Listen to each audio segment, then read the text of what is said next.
নমস্কার বন্ধুরা, ওয়েস্ট বেঙ্গল জবে আপনাদের সকলকে স্বাগতম। আজ আবার একটি নতুন আপডেট নিয়ে চলে এলাম। তোমাদের আবার নতুন রিক্রুটমেন্ট হচ্ছে এয়ারফোর্সে। তো এখানে তোমাদের কোন পদে রিক্রুটমেন্ট হচ্ছে এবং সেই পদে তোমরা কারা আবেদন করতে পারবে এবং সেই পদে আবেদন করার জন্য তোমাদের কত টাকা আবেদন ফিস রয়েছে এবং কোন ওয়েবসাইটের মাধ্যমে তোমরা আবেদন করতে পারবে, সমস্ত বিষয় তোমাদেরকে জানাবো এই ভিডিওটির মাধ্যমে। তো অবশ্যই তোমরা ভিডিওটা শেয়ার করে দেবে এবং অবশ্যই তোমরা লাইক করবে। নতুন দর্শক হয়ে থাকলে চ্যানেলটিকে সাবস্ক্রাইব করে পাশে বেল আইকনটা প্রেস করে দিও, যাতে এরকম নতুন নতুন আপডেট তোমরা আবারও পেতে পারো। তো চলো দেখা যাক নোটিশে কি বলা হয়েছে। তো আমি অফিসিয়ালি বিজ্ঞপ্তিটা ওপেন করে নিলাম। দেখো এখানে লেখা আছে ইন্ডিয়ান এয়ারফোর্স বলে, তারপর দেখো লেখা আছে air force common admission test for flying branch and ground duty branches or NCC special entry for courses commencing in January 2027.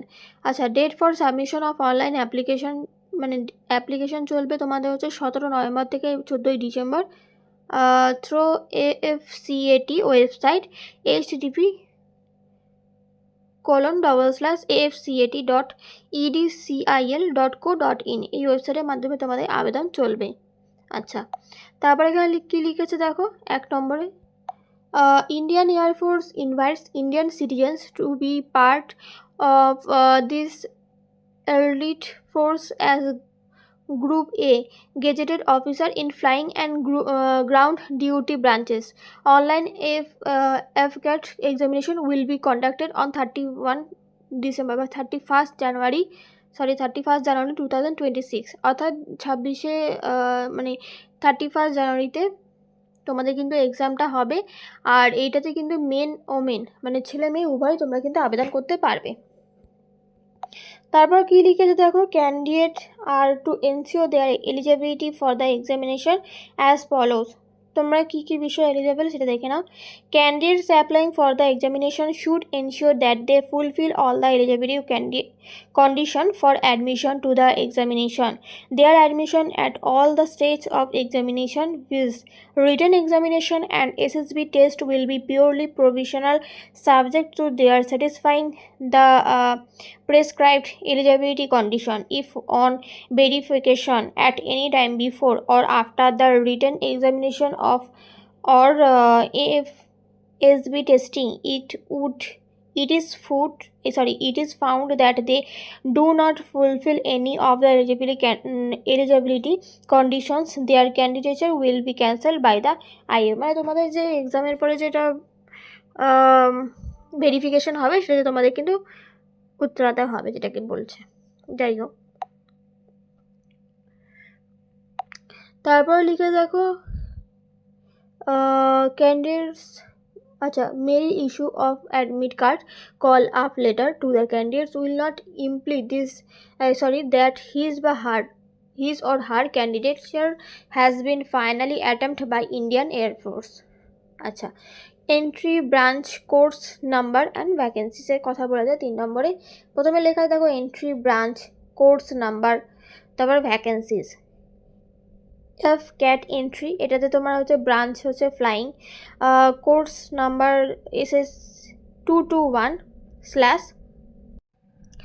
লেখা আছে 221/27F/SSC/M&W, এটা হচ্ছে কোর্স নাম্বার। এখানে হচ্ছে মেন্স SSC ক্ষেত্রে 34 জন এবং ওমেনের ক্ষেত্রে 4 জন অ্যাপ্লাই করতে পারবে। গ্রাউন্ড ডিউটি টেকনিক্যালের ক্ষেত্রে হচ্ছে ছেলেরা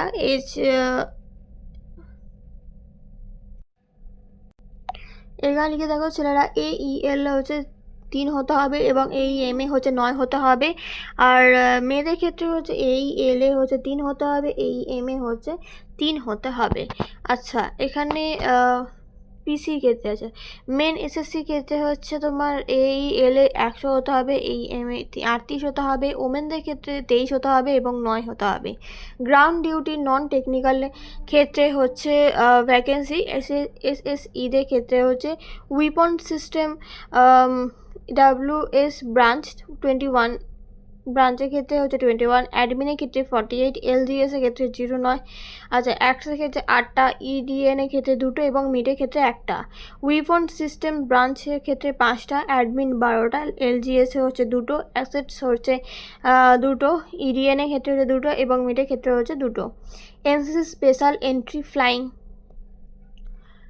এর ক্ষেত্রে হচ্ছে 10% seat out of CDSE vacancies for PC and 10% seat out of FCAT vacancies for SSC। আচ্ছা, টাইপ অফ কমিশন এখানে লিখেছে permanent commission for men and women PC, short service commission SSC for men and women. ঠিক আছে, এটা বলে দিয়েছে যেটা আমি বলছিলাম, SSC শর্ট সার্ভিস কমিশন আর PC পার্মানেন্ট কমিশন। আচ্ছা, এখানে এলিজিবিলিটি ক্রাইটেরিয়া কি বলেছে, candidate must be citizen of India as per Indian citizen act 1955। তুমি ভারতীয় নাগরিক হয়ে থাকলেই হবে। আর বয়স মানে এজের বিষয়ে বলা হয়েছে যে তোমাকে 20 থেকে 24 বছর বয়স হতে হবে FCAT এবং NCC স্পেশাল এন্ট্রির ক্ষেত্রে, যেটা কিনা 1 জানুয়ারি 2027 হিসেবে তোমাদের কিন্তু 20 থেকে 24 বছরের মধ্যে বয়স হতে হবে। ঠিক আছে।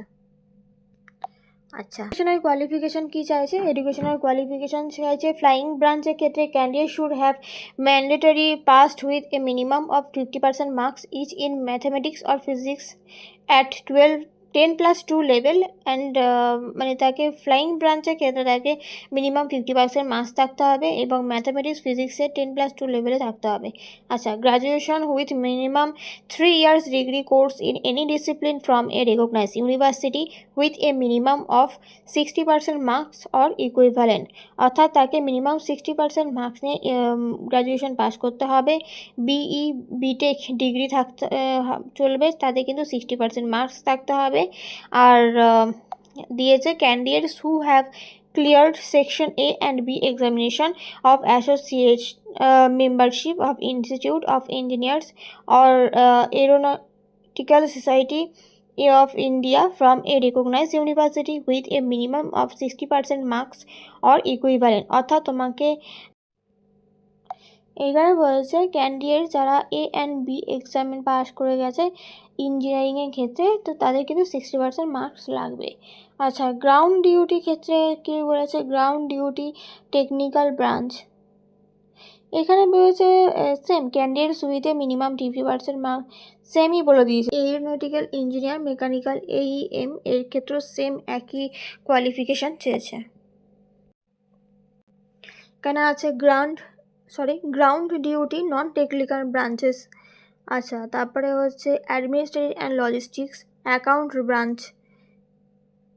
ঠিক আছে, গ্রাউন্ড ডিউটির ক্ষেত্রে কিন্তু সেম চেয়েছে অ্যাডমিনিস্ট্রেটিভ অ্যান্ড লজিস্টিক। দেখি এখানে বলেছে পাস করতে হবে 10+2 লেভেলে গ্র্যাজুয়েট ডিগ্রি থাকতে হবে, সেই সঙ্গে আচ্ছা এটাও সেমই বলে দিয়েছে, শুধুমাত্র অ্যাকাউন্ট ব্রাঞ্চের ক্ষেত্রে কিন্তু একটু আলাদা বলেছে। এখানে বলেছে 10+2 এবং সেই সঙ্গে গ্র্যাজুয়েশন থাকতে হবে, 60% মার্কস থাকতে হবে, রিকগনাইজ ইউনিভার্সিটি, BCom ডিগ্রি থাকতে হবে মিনিমাম 3 years কোর্সে, bachelor of business administration with specialisation in finance, bachelor of management studies with specialisation in finance, bachelor of business studies with specialisation in finance, এই বিষয়কে দক্ষ থাকতে হবে।